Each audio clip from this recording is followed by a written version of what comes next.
কুড়িগ্রাম জেলার নাগেশ্বরী উপজেলার বেরুবাড়ি ইউনিয়নের মিরারভিটা গ্রামে বেরুবাড়ির ছড়া ছোট নদীর ওপর নির্মিত সেতু ভেঙে পড়ার কারণ মূলত ২০১৬ সালের ভূমিকম্পে সেতুটির অংশবিশেষ দেবে গিয়ে ভেঙে যায়।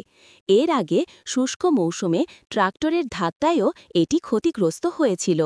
বর্তমান অবস্থা: সেতুটি ভেঙে যাওয়ায় ২০১৭ সালে স্থানীয় ইউপি চেয়ারম্যান ও জনগণের উদ্যোগে এর উপর একটি কাঠের সাঁকো নির্মাণ করা হয়েছিল।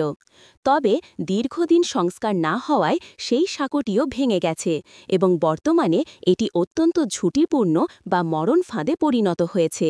ভোগান্তি: এই সেতু ভেঙে যাওয়ায় আকন্দপাড়া, চর শালমারা, চর বেরুবাড়ি, হাজিপাড়া, সরকারপাড়া, মণ্ডলপাড়া গ্রামের প্রায় ৭,০০০ মানুষ নাগেশ্বরী উপজেলা শহরের সঙ্গে সড়ক যোগাযোগ থেকে বিচ্ছিন্ন হয়ে চরম দুর্ভোগ পোহাচ্ছে সাধারণ জনগণ।